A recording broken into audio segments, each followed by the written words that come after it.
She called me after midnight wearing her wedding dress. The call came after midnight. Not a text, not a missed call. A real call, the kind that forces your heart awake before your mind can catch up.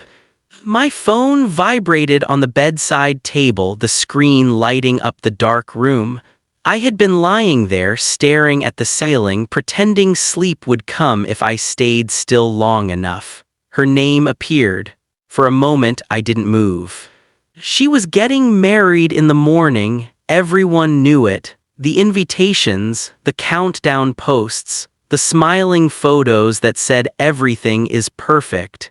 And yet she was calling me. I answered before I could talk myself out of it. Hello? There was silence, not empty silence, the kind filled with breathing, hesitation, and thoughts fighting to stay unspoken. I didn't wake you, did I? She asked. Her voice was softer than I remembered, slower. Like she was choosing every word carefully. No, I said. What's wrong? A pause, then another. I'm still awake, she said. I don't think I'm going to sleep tonight. I sat up, resting my back against the headboard.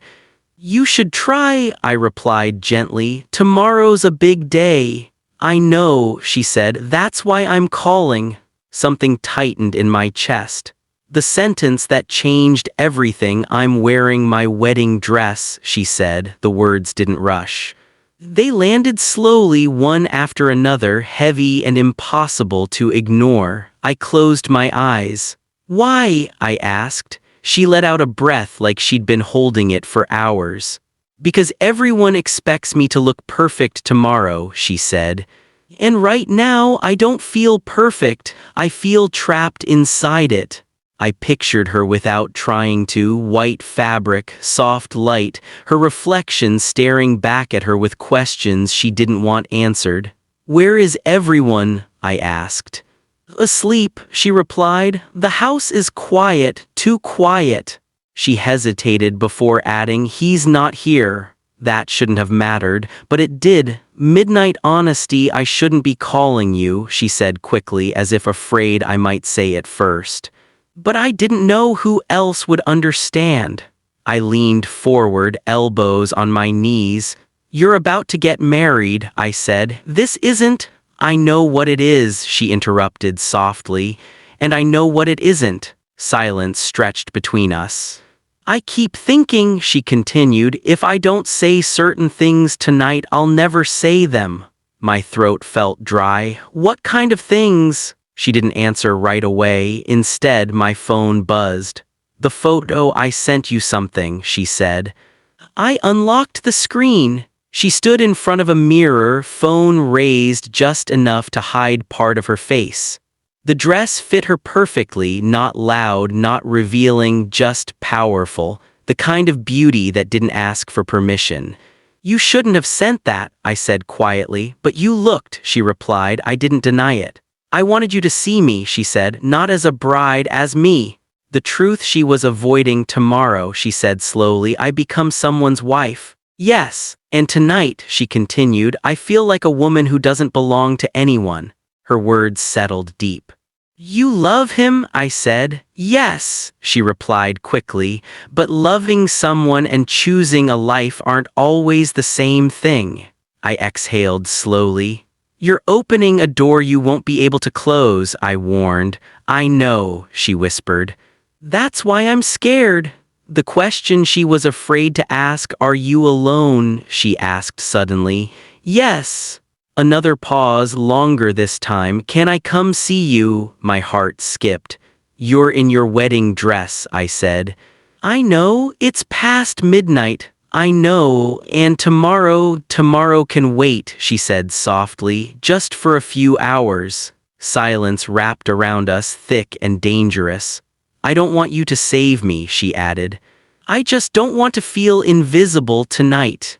The decision. I looked around my room. Quiet, empty, honest. Come, I said finally, her breath caught. I'll be there soon. The call ended, and I knew there was no turning back.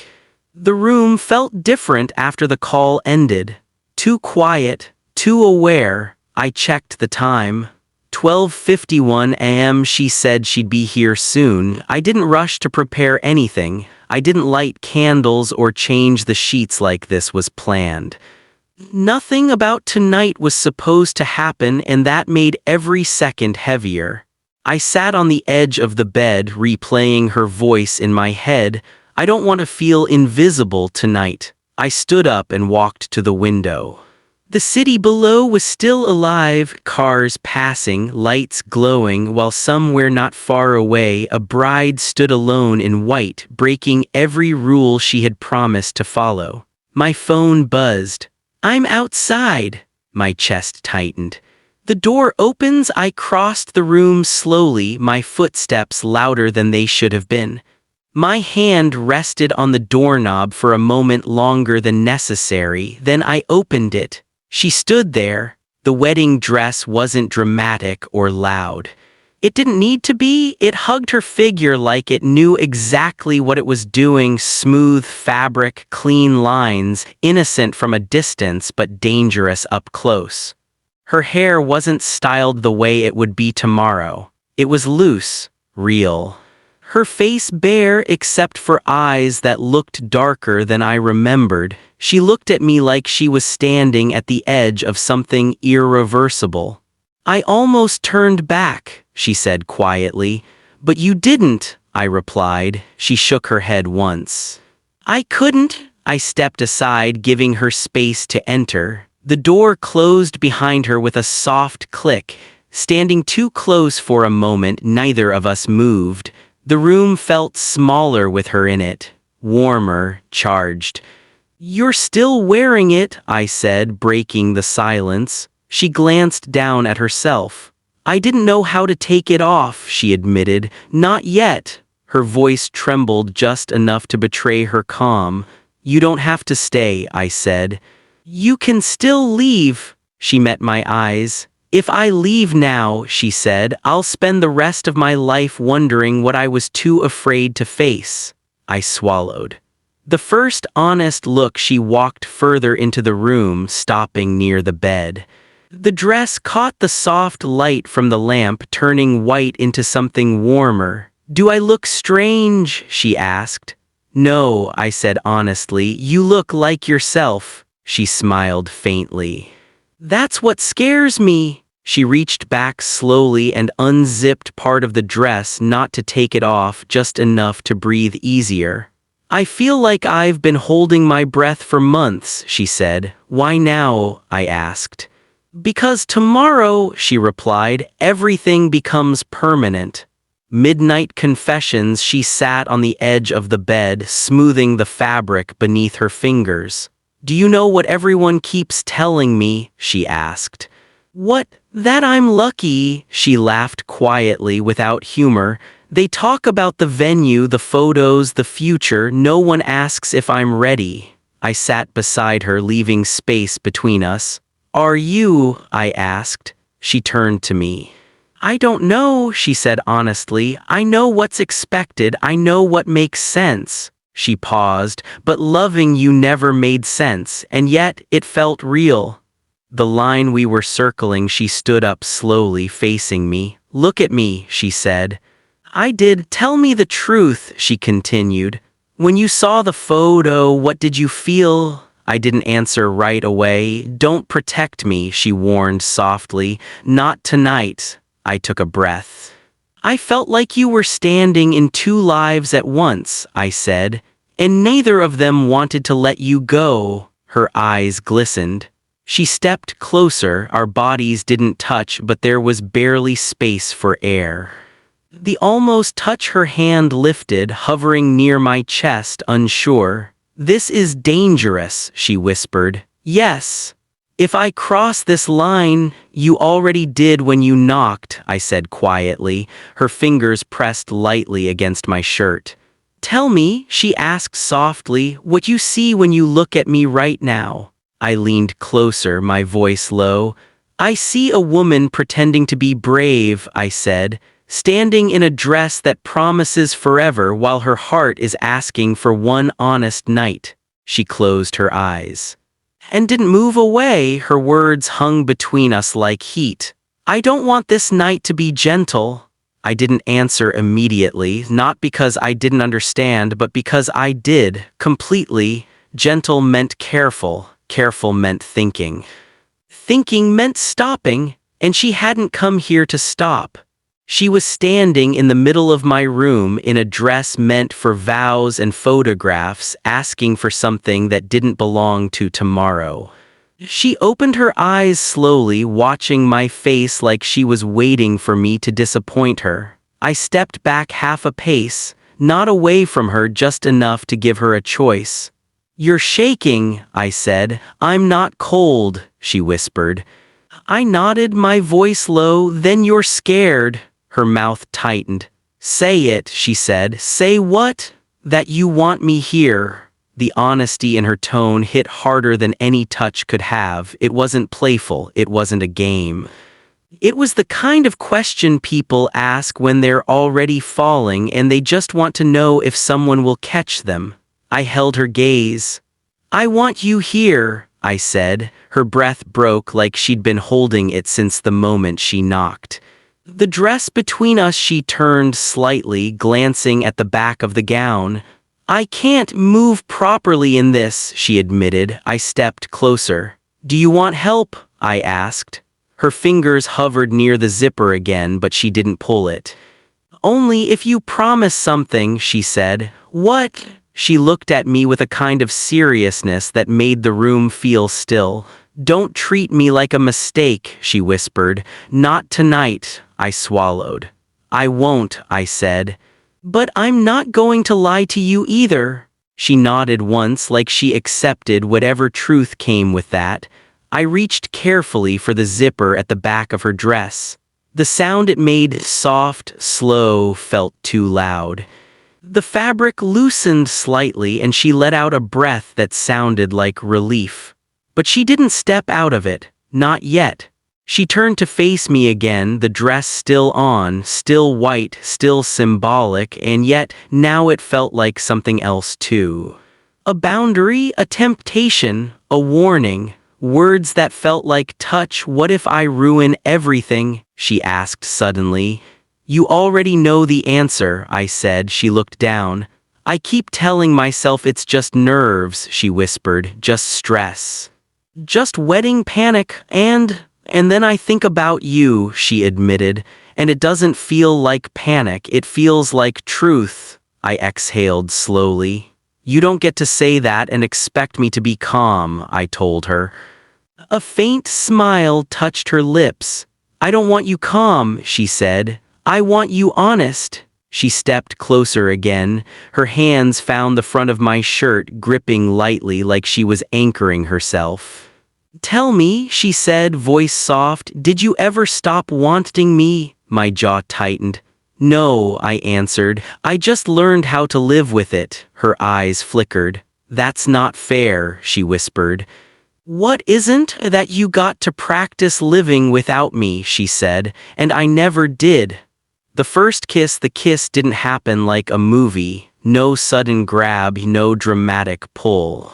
It happened the way real mistakes happen, slowly, quietly, and with both people fully aware. She rose onto her toes, her hands still on my shirt. I didn't move first. She did. Her lips brushed mine like she was testing whether the world would end. It didn't. So she kissed me again, deeper, warmer, more certain. I felt the tension in her body, the fight between desire and guilt, the way her breath caught when I finally responded. Her hands slid higher, fingers pressing into my shoulders, and I realized something dangerous. She wasn't here to be convinced. She was here because she had already decided. The rule she didn't want, I pulled back just enough to look at her. "If we do this," I said quietly, "it changes tomorrow." Her eyes didn't leave mine. "Tomorrow already feels wrong," she whispered. I studied her face, searching for hesitation. There was fear, but not regret. "I'm not going to be your secret," I said. She swallowed. "You think that's what this is?" "I don't know what it is," I admitted. but I know what it can turn into." She stepped back slightly as if the words stung, then she surprised me. She lifted her chin, voice steadier. "Then don't let it be a secret," she said. "Let it be the truth." My stomach tightened. "That's a big thing to say at 1 in the morning," I replied. She laughed softly. "It's a big dress," she said. "It makes you want to confess things." The bedroom light, she walked toward the bed, the dress moving like a soft wave around her legs.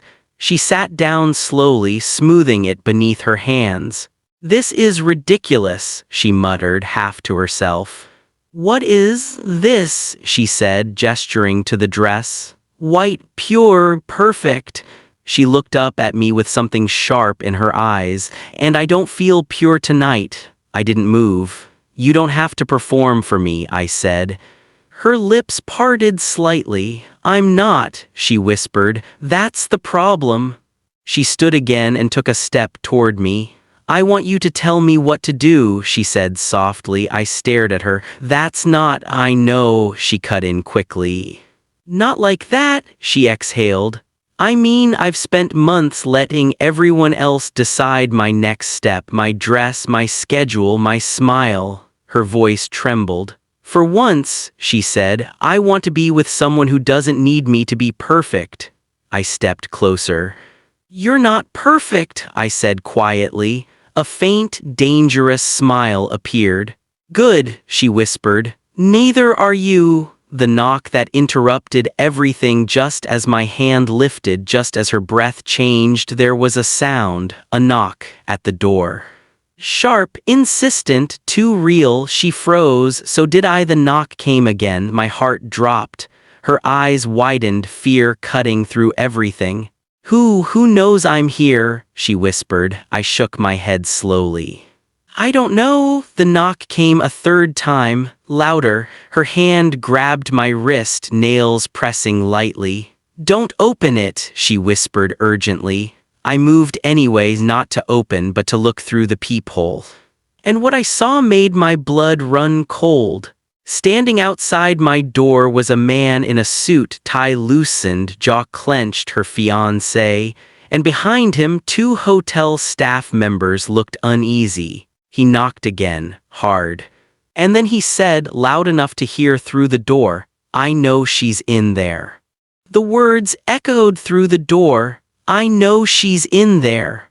For a moment, the room forgot how to breathe. Her fingers tightened around my wrist, not painfully, desperately. I could feel the pulse in her hand, fast and uneven.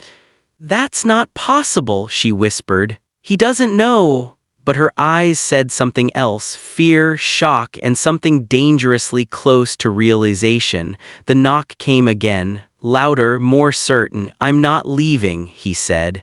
"Open the door." Behind him, the muted voices of hotel staff drifted through the hallway, nervous and unsure. I stepped back from the peephole. "He's here," I said quietly. She shook her head, panic rising. No, this wasn't supposed to happen like this. Nothing about tonight was supposed to happen." She looked around the room like she was seeing it for the first time, the unmade bed, the soft lamp, the half-unzipped wedding dress that suddenly felt far too symbolic. "I need to hide," she said quickly. "No," I replied, firm but calm. "That'll only make it worse." Her eyes snapped to mine. "Then what do I do?" Another knock, harder. "You tell me," she whispered. "You're the only one thinking clearly right now." I took a breath. "We slow this down," I said. "We don't panic and we don't lie." Her laugh was short and shaky. "That's easy for you to say." She pulled her hands back, running them through her hair, smudging whatever calm she had left. "I'm standing in my wedding dress," she said, "in another man's room, hours before I marry someone else." The knock turned into a firm pound. "Sir," one of the hotel staff said uneasily, "please lower your voice." "Then open the door," her fiancé snapped. "I'm not wrong." Silence followed, heavy, loaded. The moment of choice. She looked at me, eyes shining. Say something, she pleaded softly. Tell me what to do. I stepped closer, lowering my voice. You decide who you want to face tonight, I said. Him or yourself? Her breath hitched. Another knock. Last chance, he called. I'm not walking away again. Her shoulders rose and fell as she inhaled deeply. Then slowly she nodded. I'll talk to him, she said. My heart tightened. You don't have to do it alone, I replied. She looked at me surprised. I'm not hiding you, she said. I nodded. Good. She reached back and zipped the dress up the rest of the way, not to erase what had happened, but to face the moment standing tall. She straightened her posture, wiped her eyes, and walked toward the door. I followed. The door opens the hallway. Light spilled into the room as the door opened. He stood there, tie loosened, jacket off, eyes burning with anger and disbelief. His gaze went straight to her. What are you doing here? He demanded. She didn't answer immediately. Then he saw me, his jaw clenched. So it's true, he said coldly. You said you were tired. You said you needed space. She lifted her chin. I needed honesty, she replied. He laughed sharply. And this is honesty? She didn't look away. Yes. The hotel staff exchanged uncomfortable glances. Sir, one of them said gently, we need to keep the noise down. He didn't hear them. How long? He asked her. How long has this been going on? She hesitated. Not long, she said. But long enough to matter. His eyes flicked to me again. You, he said, you knew she was getting married. Yes, I answered calmly. And you still let her come here. She's not property, I replied. She chose to be here. That landed harder than shouting would have. Words that can't be taken back, she called me, he said to her, crying, saying she couldn't find you. I turned my phone off, she admitted. Because I knew if I heard your voice, I'd do what was expected instead of what was honest. Silence. The hallway felt too narrow for the truth standing in it. He exhaled sharply, rubbing his forehead. You're making a mistake, he said. She nodded slowly. I might be. He stared at her. Then why do it? She answered without hesitation. Because marrying you while thinking about someone else would be a bigger one. That was the moment something broke, not loudly, just finally. Aftermath. In the room he left without another word. The hotel staff apologized quietly and followed him down the hall. The door closed. The silence that followed was heavier than before. She leaned against the wall, eyes closed, breath shaking. I didn't plan that, she whispered. I know, I said. She opened her eyes. Now there's no pretending, she said softly. No, I agreed. Now there's only choice. She looked at me then, not like a bride, not like a woman running from something, but like someone standing at the edge of a life she hadn't fully chosen yet. And you? She asked. What are you now? I met her gaze. I'm the man you didn't forget, I said quietly, but I'm not the man who decides your future. Her lips parted slightly. That makes this harder, she whispered. Her words settled between us. If I stay tonight, nothing goes back to normal. The room felt smaller again, like the walls were listening. I didn't answer right away. Not because I didn't know what to say, but because this was one of those moments where words could either free someone or trap them forever. That's true, I said finally, but some things weren't normal to begin with. She let out a shaky laugh and turned away, walking slowly toward the window. The city lights reflected faintly off the glass, turning her white dress into something almost unreal. I always thought, she said quietly, that if I followed every rule, everything would fall into place. She rested her forehead against the glass. Be practical, be polite, be grateful. She turned to face me again. No one tells you what to do when being grateful starts feeling like disappearing. I stepped closer but didn't touch her. You didn't disappear, I said. You adapted. Her eyes searched mine. "And what if I don't want to anymore?" she asked. The space between us, she walked back toward the bed, slower this time, more grounded. She sat down, smoothing the fabric again, almost absent-mindedly. "When he left," she said, "I thought I'd feel relief." She looked up, but all I felt was fear. "Of him?" I asked. She shook her head. "Of myself," she admitted, "because I didn't chase after him." She laughed softly, bitter. "Does that make me horrible?" "No," I replied. "It makes you honest." She studied my face. "You say things like that too easily," she said. "I learned the hard way," I answered. The question she avoided, she inhaled deeply. "Tell me something," she said. "If tonight never happened, if I walked out earlier, would you have been okay?" I didn't pretend. "I would have survived," I said, "but I would have wondered." Her lips pressed together. "That's what scares me," she whispered. "That wondering lasts longer than regret." She stood up again, closer now, close enough that I could feel the warmth of her body through the air between us. "I don't want to wake up tomorrow wondering," she said. I held her gaze. "Then don't decide out of fear," I replied. "Decide out of truth." She lifted her hand slowly, resting it against my chest. "Then tell me the truth," she said softly. My breath slowed. "The truth," I said, "is that I want you here, but not at the cost of you losing yourself." Her hand pressed slightly harder. "And what if staying is me finding myself?" she asked. A different kind of intimacy. She leaned in, resting her head lightly against my shoulder. Not a kiss, not yet, just closeness, the kind that feels more dangerous than anything physical. "I don't want to rush," she murmured. "Everything else in my life has been rushed lately." I nodded. "We don't have to rush," I said. "We just don't get to pretend." She pulled back enough to look at me. "Stay with me," she said, not commanding, not pleading, just honest. I exhaled. "I'm here." Her shoulders relaxed slightly, like she'd been holding tension for weeks. She stepped back and slowly, deliberately sat on the bed again. "Sit," she said quietly. I did. We sat side by side, not touching, the white of her dress bright against the darker room. "What she admitted next, there's something else," she said. I turned toward her. "I didn't come here just because I was confused," she continued.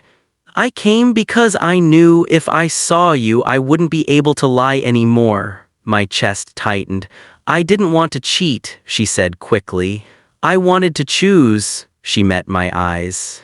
"Even if that choice scares me." The silence stretched, heavy but steady. "You don't owe me anything," I said. She nodded. "I know." Then she surprised me. She reached back again, slow, deliberate, and unzipped the dress just enough to loosen it, not remove it. "Not yet. This dress," she said softly, "has been deciding things for me all day." She looked up. "Tonight I want to decide." The pause before everything changes. She turned toward me fully now. Her eyes weren't desperate. They were certain. "I'm not asking you to promise me forever," she said. "I'm asking you not to treat this moment like it doesn't matter." I reached out then, finally, and brushed my thumb lightly against her hand. "It matters," I said quietly. "That's why I'm being careful." She smiled faintly. "Careful can still be honest," she whispered. We leaned closer, not rushed, not dramatic, just two people standing where consequences begin. Her words stayed with me. "If we cross this line, I want it to be because we chose it. Not because of fear, not because of habit, not because tomorrow felt too heavy." I nodded slowly. "Then we don't rush," I said. "And we don't pretend this is something it's not." She studied my face like she was searching for cracks in my certainty. "And what is it?" she asked. I answered honestly. "It's two people admitting that what they buried never died." That seemed to calm her more than anything else I'd said all night. She shifted on the bed, turning her body toward mine. The dress moved with her, fabric whispering softly against the sheets. I thought seeing him outside the door would snap me back into place, she said quietly, that it would scare me enough to go numb again. She shook her head. But it didn't. I didn't interrupt. It scared me for a second, she continued. Then it made something clear. She lifted her eyes to mine. I don't want to keep choosing what looks right while feeling wrong inside. The honesty in her voice felt heavier than the silence ever had. The slowest step forward, she stood up again, this time calmer, steadier. I'm not asking you to take this dress off, she said softly. I just don't want it to stand between us. She turned slightly, giving me access to the zipper again, but she didn't look back. This time, when I reached for it, she didn't tense. The zipper slid down a few more inches, enough to loosen the weight of it, enough to breathe. She turned to face me again, still wearing it, still unmistakably a bride, but now she looked like a woman who had reclaimed herself. I've been touched all day, she said quietly, pulled, adjusted, guided. She paused. This is the first time tonight that I feel like I'm standing still. I stepped closer. You are, I said. And you're choosing? What we almost did, and didn't she lifted her hands to my shoulders, resting them there without pressure. Her forehead touched my chest. For a moment, neither of us spoke. This closeness wasn't loud. It wasn't urgent. It felt intentional. I don't want to disappear into this, she whispered. I want to remember it. I placed my hands lightly at her waist, still respectful. You will, I said, because you're here, not hiding. She exhaled slowly. I used to think desire meant losing control, she said, but this feels like claiming it. She lifted her head, eyes dark but clear. Kiss me, she said softly. Not because we're afraid of stopping, but because we're choosing to be here. I didn't hesitate. The kiss was slower than before. No urgency, no hunger trying to outrun consequence, just warmth, connection. A shared understanding that this wasn't escape, it was acknowledgement. She stayed close afterward, her hands still resting where they were, grounding herself. The truth we couldn't avoid, she pulled back first. Tomorrow still exists, she said quietly. Yes, I replied, and I still have to face it. I nodded. But tonight, she continued, I'm not running from tomorrow. She looked at me. I'm just not lying to myself. That mattered more than anything physical ever could. She stepped back slightly and sat down again, carefully smoothing the dress. I don't know what I'll do in the morning, she admitted. That's okay, I said. You don't have to decide everything tonight. She smiled faintly. Funny, she said. All day people kept telling me this night was about rest. She looked around the room. This is the most awake I've felt in months. The choice to stay, she lay back on the bed, still fully dressed, eyes on the ceiling. Will you stay? She asked quietly. Just be here. I lay beside her, leaving space, not crossing anything further. I'm not going anywhere, I said. She turned her head toward me. Thank you, she whispered. For a long moment we simply existed there, side by side, breathing in sync, no pretending, no rushing. Just two people allowing the truth to sit between them. I woke before the light fully reached the room, not because of a sound, but because of a feeling. That quiet pressure that comes right before morning when the night knows it's about to lose control. She was still there. Lying on her side, facing me, eyes closed but not fully asleep. The wedding dress had loosened during the night, no longer perfect, no longer symbolic, just fabric now resting softly against her. For a moment I let myself pretend this was just another morning, pretend there wasn't a ceremony waiting, pretend the world hadn't already decided what she was supposed to be. She opened her eyes slowly. And the pretending ended. "You're awake," she said softly. "Been awake a while," I replied. She didn't move immediately, just studied my face like she was memorizing it. "I dreamed I missed the wedding," she said. "And?" I asked. She thought for a second. "I didn't panic," she said. "That's what scared me." The light changes everything. Morning light filtered through the curtains, softer than I expected. It revealed the room the way truth does, without drama. She sat up slowly, pulling the sheet around herself out of habit, not modesty. "I forgot what it feels like," she said quietly. "What? To wake up without being told what the day means." She looked down at the dress. "In a few hours this becomes a costume again." I sat up beside her. "You don't have to wear it," I said gently. She didn't answer right away. Instead, she reached out and touched my arm lightly, grounding herself. "I don't regret last night," she said firmly, "but I'm terrified of what comes next." "That makes sense," I replied. She smiled faintly. "I wish fear was a sign you were doing the wrong thing. It's usually a sign you're doing something honest." The unspoken question. She stood up and walked toward the mirror. The woman staring back at her didn't look broken, she looked awake.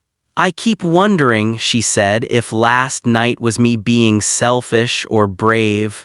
She turned to me. "What do you think?" I chose my words carefully. "I think you stopped lying to yourself," I said, "and that scares people, especially the ones closest to them." She nodded slowly. "I don't know how to explain this to anyone," she admitted. "Not to him. Not to my family." "You don't owe everyone an explanation," I said. She met my eyes in the mirror.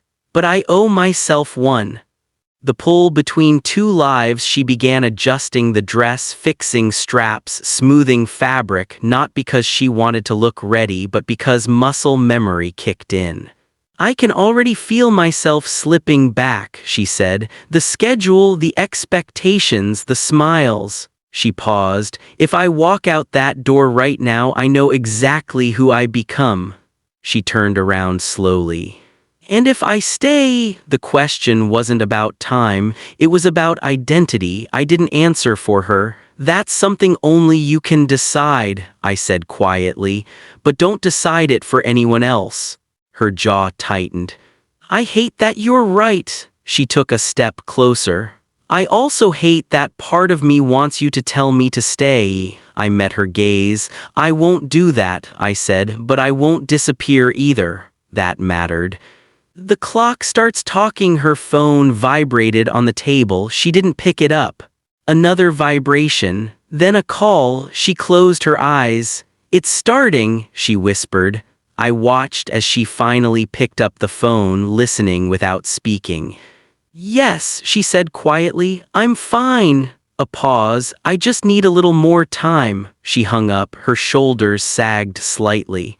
"They're asking where I am," she said. I nodded. "They will." She looked at me then, eyes clear, voice steady. "Say something honest," she asked. "Not comforting, not careful." I took a breath. "If you go back right now," I said, "you'll always remember this night as the moment you almost chose differently." She swallowed. "And if I don't, then this becomes the moment everything changed." She didn't look away. Standing at the edge, she stepped closer, resting her forehead against mine. "I didn't expect you to still be calm," she whispered. "I'm not calm," I admitted. "I'm just not running." She laughed softly. "That's new for you, is it?" "For both of us," she said. She stayed there for a long moment, breathing, thinking, then she pulled back slightly. "I need to shower," she said quietly. "Clear my head." I nodded. "I'll be here." She hesitated. "Promise?" I met her eyes. "Yes." She turned toward the bathroom. Halfway there she stopped. "And when I come back," she said softly, "I need to make a decision I can live with." The water ran longer than necessary, not rushed, not lingering either, just steady, like she was trying to let every thought pass through her instead of holding on to any one of them. I sat on the edge of the bed, hands clasped, staring at nothing in particular. The room felt different without her in it, not empty, just unresolved. This was the part no one talks about, not the kiss, not the confession, but the waiting that follows honesty. The bathroom door opened slowly. She stepped out wrapped in a towel, hair damp, face bare again. The wedding dress hung neatly on the chair now, quiet, patient, watching. She looked lighter and heavier. "Did the water help?" I asked. She nodded once. "It didn't give me answers," she said, "but it stopped the noise." She sat across from me, towel pulled close, posture relaxed but eyes alert. "I keep thinking," she said, "about how close I came to living a life I never questioned." I leaned back slightly. "And now I don't know how to unsee what I saw last night." She looked at me then. "Not you," she clarified. "Myself?" The question she finally asked. "Do you think," she began slowly, "that people can love more than one version of a life?" I considered it. "I think people can love many versions," I said. "But they can only live one honestly." She absorbed that quietly. "I've been choosing the version that made sense to everyone else," she said, "and calling it love." She stood up and walked toward the window, the towel slipping just enough to remind her to tighten it again. "I'm not unhappy," she said, "but I'm not alive either." She turned back. "That scares me more than regret." Facing the dress, she crossed the room and stood in front of the wedding dress. For a moment, she didn't touch it, just looked. "I remember trying this on," she said softly. "Everyone cried, they said I looked right." She laughed under her breath. "I wish someone had asked if I felt right." She reached out and brushed her fingers over the fabric. "This dress doesn't know me," she said quietly, "but it's about to define me." I stayed silent. This wasn't a moment that needed guidance, it needed space. When she turned back to me, she turned around slowly. "What if I disappoint everyone?" she asked. "You might," I said honestly. She nodded. "And what if I disappoint myself more by not disappointing them?" That landed. She took a breath. "Last night," she said, "I didn't feel reckless." She met my eyes. "I felt present." I stood up, closing the distance slightly but not touching her. "Then whatever you choose," I said, "choose the version of you that felt present." Her eyes glistened, but she didn't cry. "I didn't expect you to make this harder," she said. "I didn't expect honesty to be easy," I replied. The call she didn't answer. Her phone buzzed again. She looked at it, didn't pick it up, then it stopped. She exhaled slowly. "They'll come looking," she said. "Yes," I agreed. "And when they do, I have to be ready to stand somewhere." She looked at me then, not for permission, not for rescue, for grounding. "Stay," she said quietly. "Just stay here for a moment." I nodded. "I'm not moving." She closed her eyes and rested her forehead briefly against my shoulder, not desperate, not clinging, just steadying herself. "This isn't about you choosing me," she whispered. "It's about me choosing myself." I let the words sit. "The decision forms." She stepped back and straightened. "I know what I need to do," she said.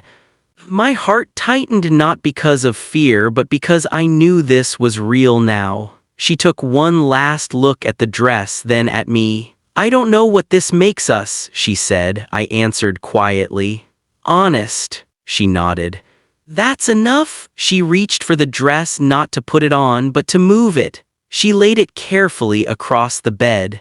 Then she turned toward the door. Her hand stayed on the doorknob longer than I expected, not frozen, not unsure.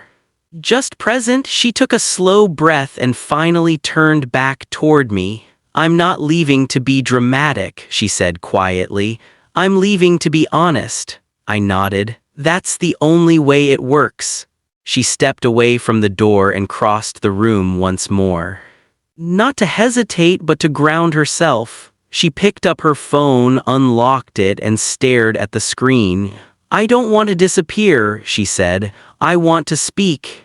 She typed for a few seconds, stopped, deleted, typed again. Then she pressed send. Her shoulders dropped slightly, like she'd set something heavy down. "What did you say?" I asked. She looked up. "That I need time, that I can't do this today. And that I owe him the truth." My chest tightened, not with fear, but with the weight of consequences becoming real. "Are you ready for that?" I asked. She nodded once. "I'm ready to stop pretending I am." When the morning knows, the city outside was fully awake now. Traffic hummed, sirens passed. Life continued without waiting for permission. She walked to the window again. "It's strange," she said, "how the world doesn't pause when yours does." I joined her, standing just close enough. "It never does," I replied. "That's how you know your choices matter." She turned to me with a small, steady smile. "I don't know what happens after today," she said, "but I know I won't regret last night." "Neither will I said. She hesitated, then asked the question that had been hovering all morning. "What happens to us?" I didn't rush the answer. "We don't rush to define it," I said. "We don't turn it into a replacement for something you haven't finished ending." She nodded, relief flickering across her face. "That feels respectful," she said. "It is," I replied. "To you, to him, to whatever comes next." The dress, one last time, she walked back to the bed and lifted the wedding dress carefully. For a moment it looked almost gentle in her hands. "I'm not angry at this," she said softly. "I'm just done letting it speak for me." She folded it neatly, not dramatically, not bitterly, just finished. She placed it back on the chair. Then she straightened, standing taller than she had all night. The goodbye that wasn't an ending. She walked toward me and stopped close. "This is where people expect a kiss," she said quietly. I smiled faintly. "Is it?" She thought for a moment. "Maybe not." She reached out and squeezed my hand instead. "Thank you," she said, "for not turning this into something I'd regret." I squeezed back. "Thank you," I replied, "for trusting me with the truth." She stepped away and picked up her bag. At the door she paused. "I don't know when I'll see you again," she said. I met her gaze. "Then don't promise anything," I said. "Just don't disappear." She smiled, real, steady, unafraid. "I won't." The room didn't feel empty after she left. It felt exposed, like the walls had heard something they weren't meant to hear, and now there was no way to put it back. I sat down slowly, staring at the folded wedding dress on the chair. For hours, that fabric had carried the weight of expectation, fear, and choice. Now it was just quiet. My phone buzzed, once, twice, then a message, her. I told them the ceremony is postponed. I don't know what happens next. But I'm standing by it. I read it twice. Not because it surprised me, but because it made everything real. The world responds by mid-morning. The city felt louder. News travels fast when plans break, when people are disappointed. When a bride doesn't show up, I imagine the confusion first, then the questions, then the judgment disguised as concern. My phone buzzed again, this time from a mutual friend. "What the hell happened?" I didn't answer. This wasn't my story to explain. Her side of the storm. She called me just before noon. I answered immediately. "I didn't plan for this part," she said. Her voice was steady but tired. "Are you okay?" I asked. "I'm standing," she replied. "That feels like a win right now." She told me about the faces, the whispers, the anger she hadn't expected from people who claimed they wanted her happiness. "They keep asking if there's someone else," she said quietly. "And I didn't lie," she replied. My chest tightened. "What did you say?" I said there was a truth I ignored for too long, she answered. And that I won't punish myself for finally listening to it. Silence followed. I don't know if that makes me brave, she added, but it makes me honest. Consequences don't ask permission, they're furious, she admitted. Not just him, everyone. I closed my eyes briefly.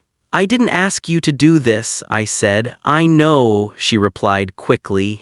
And that's why I can stand by it. She paused. This isn't about choosing you, she said carefully. It's about refusing a lie. That distinction mattered. The weight she carried alone, they want explanations, she continued. Details, a villain. I sighed softly. They won't get one, I said. No, she agreed. And that makes them uncomfortable. She laughed once, dry, exhausted. I didn't realize how much peace depended on everyone else agreeing with your choices. It doesn't, I said quietly. It just feels like it does at first. Where that leaves us, she hesitated. Can I ask you something? She said. Anything. Are you angry? She asked. I thought for a moment. No, I said honestly. I'm aware. She smiled faintly. That's fair. Another pause. I don't know what we are allowed to be right now, she said. We don't have to be anything, I replied. Not yet, she exhaled slowly. That helps. The silence after the storm, the call ended gently. No promises, no plans, just understanding. I looked around my apartment again at the quiet, the daylight, the normalcy that had returned far too quickly. Everything had changed, and nothing had. By evening, the noise had changed. The anger was still there, but it had settled into something colder. Silence. The kind that doesn't shout but judges. She called me again just after sunset. I didn't expect it to feel this lonely, she admitted.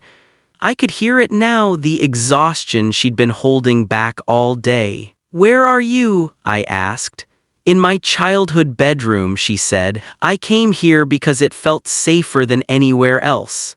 I pictured it instantly. Familiar walls, old furniture. A version of herself that existed before expectations hardened.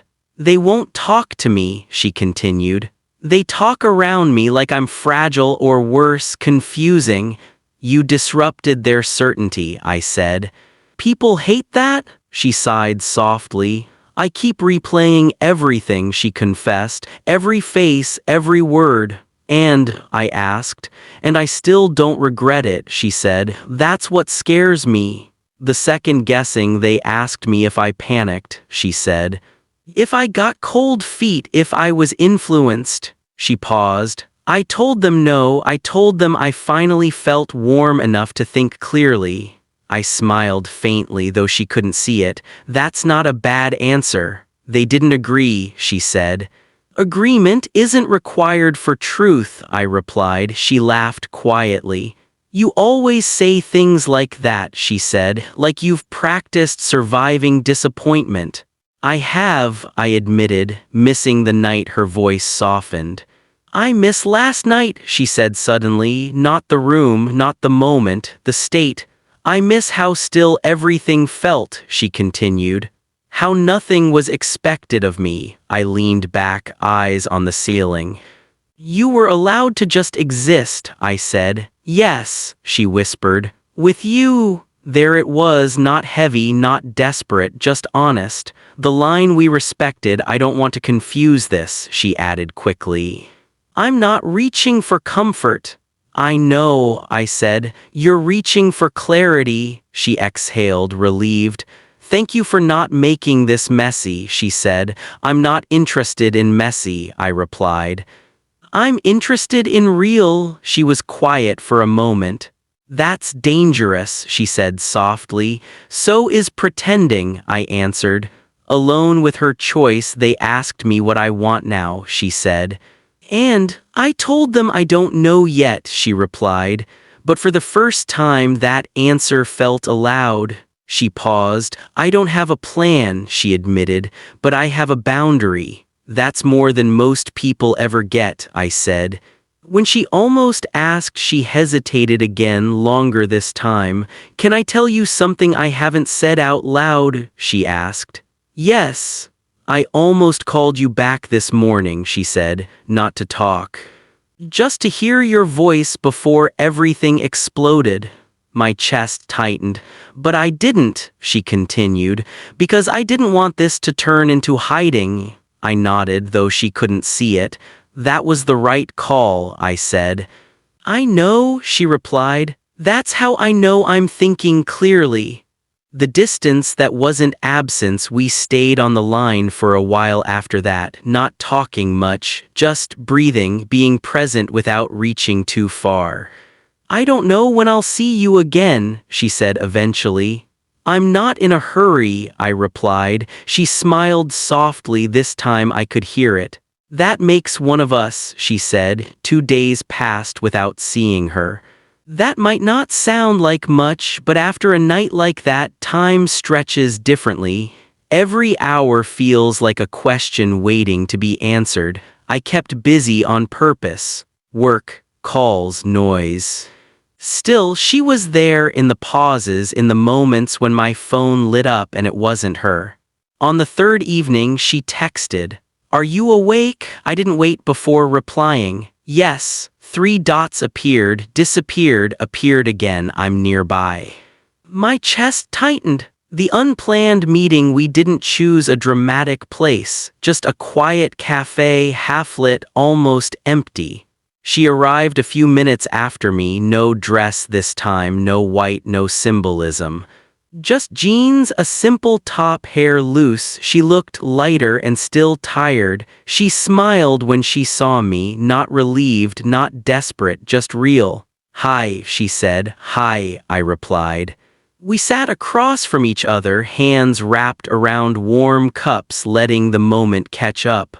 I didn't plan to come, she admitted, but I needed to see if this still felt the same in daylight.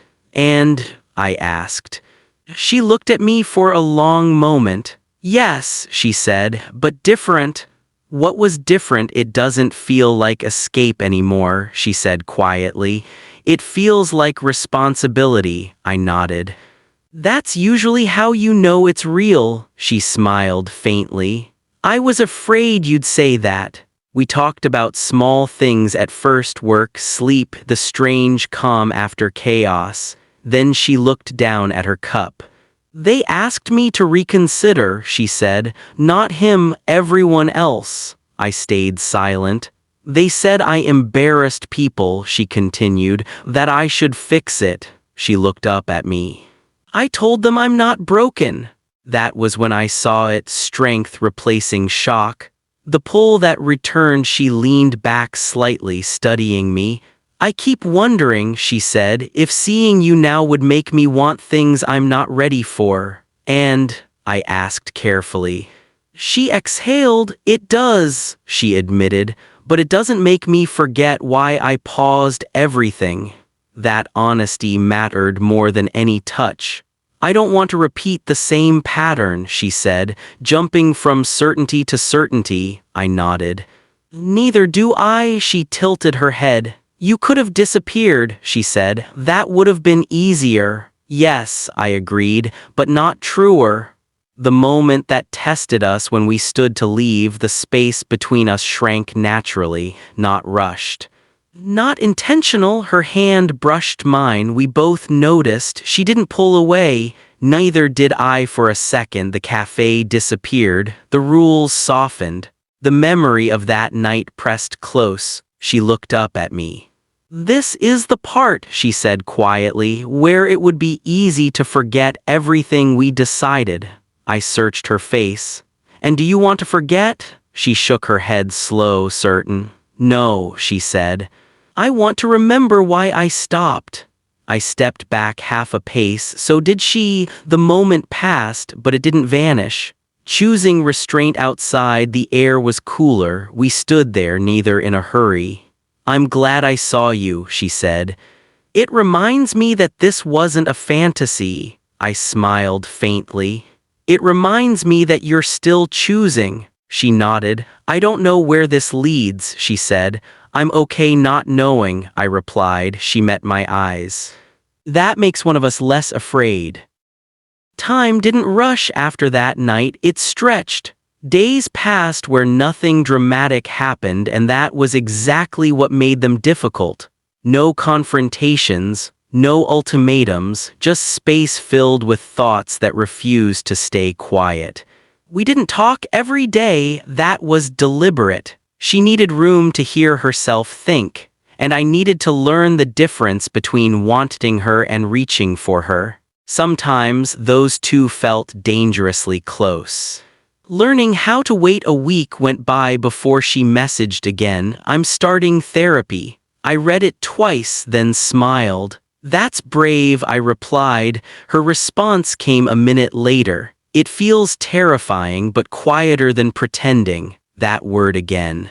Quiet, it had become her measure of truth. Her new routine when she called later that night, her voice sounded different, not lighter, just steadier. I moved out, she said.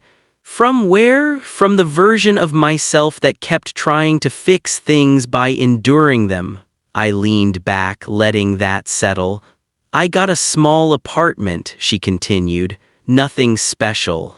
But it's mine. I could picture it, empty walls, borrowed furniture, possibility still unpacked. How does it feel? I asked. She paused. Lonely, she admitted, but honest. Missing without reaching, there were moments, late ones, when I almost asked her to come over. When the memory of her breath, her presence, her certainty pressed too close. But I didn't, and neither did she. That restraint became its own kind of intimacy. I still think about you, she said once carefully. But not like an escape. How then? I asked. Like a question I don't want to rush the answer to. The first time she laughed again, it happened unexpectedly. We were on the phone talking about something small, groceries of all things. I forgot how expensive freedom is, she joked. Then she laughed, not nervously, not defensively, just laughed. It caught both of us off guard. I haven't done that in a while, she said. I smiled into the quiet. That's how you know you're healing, I replied.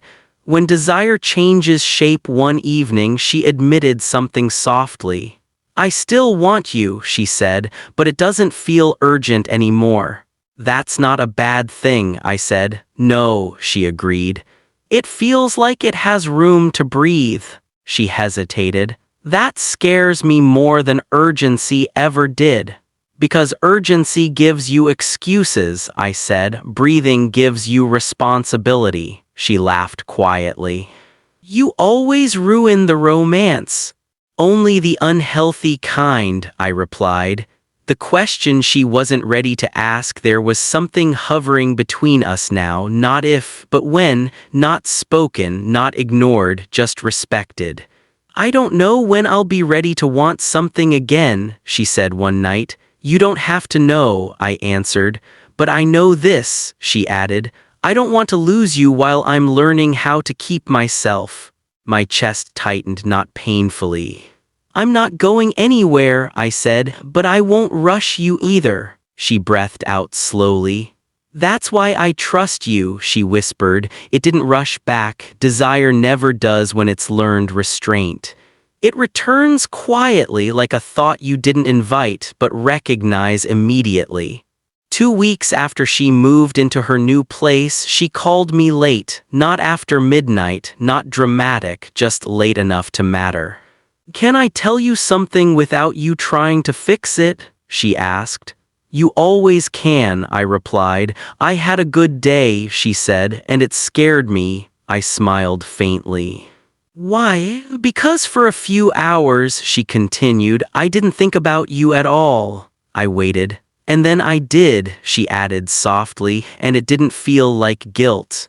The return of wanting. She told me about therapy. About learning how often she confused endurance with love. They asked me what desire feels like now, she said, and I didn't know how to answer. What did you say? I asked. That it feels patient, she replied. And that scares me more than chaos ever did. I leaned back, staring at the ceiling. Patience doesn't make it weaker, I said. It makes it intentional. She was quiet for a moment. I think, she said carefully, that if I saw you right now, I wouldn't fall apart. That's different, I agreed. Yes, she said, it feels earned. The invitation she didn't mean to send, there was a pause. Then, I made dinner, she said suddenly. I raised an eyebrow even though she couldn't see it. For one, she added quickly, and I realized I didn't want to eat alone. I didn't answer right away. I'm not asking you to come, she said. I'm just noticing the want. That matters, I replied. She exhaled. I hate that I still want you, she admitted. I'd be more worried if you didn't, I said honestly. You don't erase connection by choosing growth. Her voice softened. Come see my place, she said. Not tonight, not like before, just soon. I smiled. Soon, I agreed. When progress gets tested the night before we plan to meet, she texted again. I almost canceled. I replied immediately. Why? Because part of me wants to lean into you instead of standing on my own. I took a moment before answering. Then don't lean but don't hide either. 3 dots appeared. Then that's unfairly wise, I smiled. Seeing each other again, her apartment was small, clean, quiet. It smelled like something she'd cooked herself. She opened the door wearing something simple, comfortable, intentional, no performance. Hi, she said. Hi, I replied. We stood there for a second longer than necessary, not awkward, aware. She stepped aside. Welcome to my life, she said. What we didn't do, we ate, we talked, we laughed, we didn't sit too close, didn't touch unnecessarily. Didn't pretend the pull wasn't there. At one point she looked at me and said quietly, "This is harder than last time." I nodded. "Because this time it's real," she swallowed. "I don't want to undo myself," she said. "You won't," I replied. "Not if you keep choosing yourself first." She smiled, relieved, emotional. The moment that almost broke us, when I stood to leave, she followed me to the door. The space between us tightened. Her hand hovered near mine. She looked up at me. "Stay," she said softly, not desperate, not panicked, just honest. My chest tightened. I met her gaze. "If I stay tonight," I said, "it won't be because you need me." She nodded.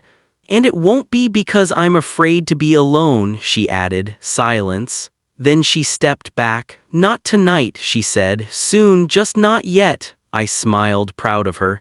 "Soon," I echoed. The days after that night felt different, not lighter. Not easier, but clearer. We didn't talk for 3 days, not out of distance, out of respect. This time, silence wasn't avoidance, it was integration. When she reached out again, she called on a Sunday afternoon, not late, not hidden. "Broad daylight? I had a realization today," she said. "Tell me, I don't miss who I was before," she continued. "I miss who I almost became." That made me sit up. "I thought wanting you meant going backward," she said. "But now I see it differently." "How?" I asked. "It feels like wanting you doesn't shrink me," she said. "It asks me to stay whole." The difference this time, she told me, therapy had shifted something. "They asked me who I become when I'm alone," she said. "And for the first time I had an answer." "What was it?" "Someone I like," she replied. That mattered more than anything else she could have said. "I don't want a relationship that saves me," she continued. "I want one that meets me where I stand." I smiled. "That's the only kind worth having." The question she finally asked, there was a pause, not hesitant, intentional. "When we cross that line again," she said slowly, "I don't want it to feel like relief." I understood immediately. "I want it to feel like choice," she finished. I nodded, even though she couldn't see it. Then we don't cross it until you're standing, I said. Not reaching, she exhaled. That's what I needed to hear. The invitation rewritten. I want to see you, she said. Not because I'm lonely, not because I'm unsure. I waited. Because I'm ready to want something without losing myself. My chest tightened, not with urgency, with calm. When? I asked. Soon, she said, and this time I won't be afraid of what comes after. What had changed? We met again a few days later. No tension, no holding back, just recognition. She looked at me differently now, not like a lifeline, not like a question, like a choice she was capable of making. I don't need you to promise anything, she said as we walked. I just need you to stay honest. I can do that, I replied. She smiled. I know. The line we were ready to cross when we stopped walking. She faced me. I'm not running anymore, she said. And I'm not hiding. She took my hand, steady, deliberate. This time, she said, I'm choosing you without abandoning myself. That was it, not dramatic, not rushed, just complete. We didn't announce anything. There were no declarations, no dramatic returns, no attempt to rewrite the past into something prettier. What we did instead was quieter and far more difficult. The first day that felt real, the first time she stayed over again, it wasn't late. It wasn't secret. It was a normal evening that didn't need excuses. She arrived just after sunset, carrying nothing but a small bag and a calm expression that hadn't existed the last time she knocked on my door. This feels different, she said as she stepped inside. It is, I replied. She looked around the room, the same walls, the same space. But I'm not, she added. That was the difference. No rush, no performance. We didn't reach for each other immediately. We talked first. About the months ahead. About uncertainty. About how neither of us wanted to replace one certainty with another just to feel safe. I don't want to promise things I don't understand yet, she said. I don't want promises, I replied. I want presence. She smiled softly. That, she said, I can give. When intimacy returns, grown later, when we finally sat close, it felt earned. Not hungry, not desperate, intentional. She rested her head against my shoulder and stayed there, breathing slowly like she was testing whether peace could last. This is what I was afraid of, she whispered. What? I asked. That it would feel calm, she said, and that I'd realize chaos was never love. I kissed her forehead, not claiming, not urgent, just there, facing the world again. She didn't hide what she chose. When people asked, she answered without details. I needed time, she said, and I took it. Some understood, some didn't. She stopped needing them too. One evening, after a difficult conversation with her family, she sat beside me quietly. They don't know how to place me anymore, she said. That's okay, I replied. You're not an object. She laughed softly and leaned into me. The wedding dress, one last time weeks later, she told me she donated the dress. Not angrily, not ceremoniously, just finished. I didn't want it sitting somewhere like a ghost, she said. It belonged to a version of me that doesn't exist anymore. I nodded. You honored it by letting it go, she smiled. That's the first time anyone said that. What we became, we didn't become perfect. We became honest. We argued carefully. We listened deliberately. We didn't rush toward labels like shields. One night, she asked quietly, do you think people can really choose love without losing themselves? I looked at her, steady, present, awake. Yes, I said, but only if they stop choosing fear first. She took my hand. This feels like that, she said. Life didn't suddenly become easy after that. It became deliberate. There's a difference.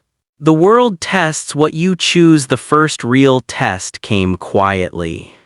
An invitation arrived in the mail, not hers, but one from a mutual circle. A wedding, someone else's beginning. She held it in her hands for a long moment before setting it down. "I thought this would bother me more," she said. "And?" I asked. "And it doesn't," she replied. "It just reminds me how close I came to choosing something because it was expected." She looked at me. "I don't envy them," she said. "I respect them. But I don't want their path." That was new, clarity without bitterness. What people don't see. People saw her smile again. They didn't see the work behind it. They didn't see the mornings she sat quietly with herself, checking whether she was still choosing freely or slipping back into habit. One night she admitted something softly. "I still hear his voice sometimes," she said, "not calling me back, reminding me who I used to be." I didn't interrupt. "But it doesn't pull me anymore," she continued. "It just passes." She met my eyes. "That's how I know I'm healing."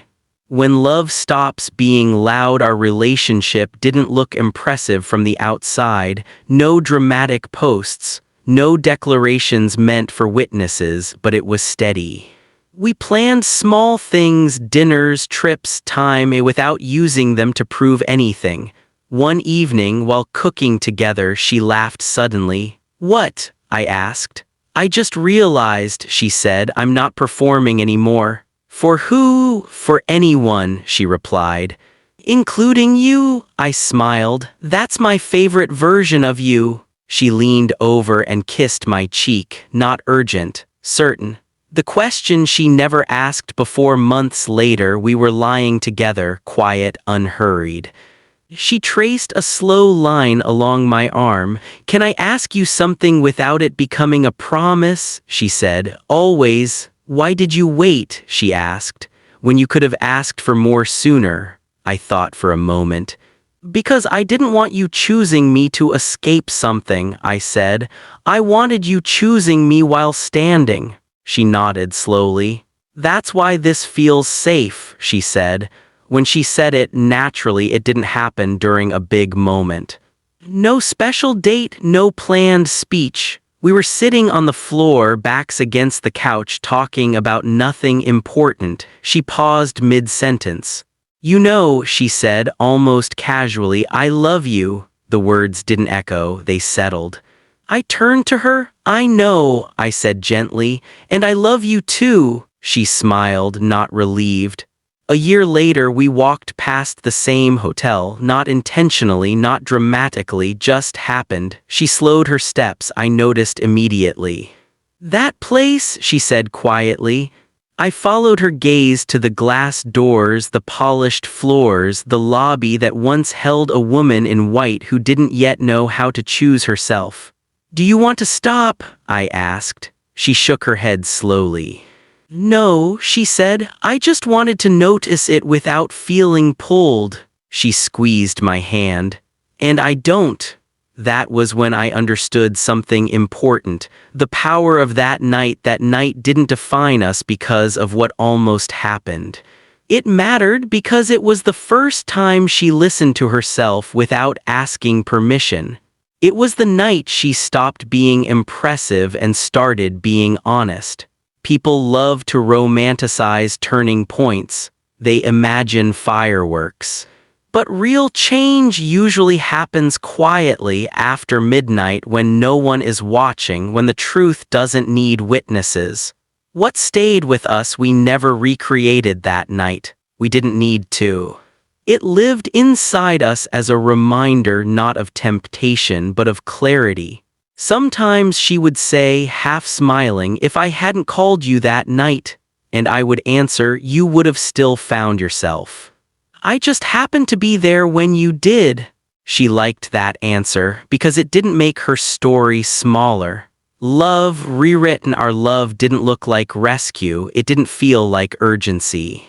It felt like two people walking at the same pace after learning how to stand on their own. We still disagreed, still doubted, still checked in with ourselves, but we never confused fear for fate again. The final truth. One night much later, she asked me something as we lay in the dark. "Do you think," she said, "that if I hadn't worn that wedding dress I would have still called you?" I smiled into the quiet. "Yes," I said. "But the dress made you brave enough to admit why," she laughed softly. "Ironic," she said, "the thing meant to bind me was what finally set me free." The ending that lasts. She fell asleep soon after that, breathing steady, unafraid. I stayed awake a little longer, listening to the silence. Not the heavy kind, the settled kind, the kind that comes when nothing is being avoided anymore. And I realized something simple and true. She didn't call me that night because she wanted to escape her future. She called because she wanted to choose it. End arrow the end. She called me after midnight wearing her wedding dress. Not to be saved, not to be claimed, but to finally hear herself and become someone who could choose love without losing who she was. Confirmed.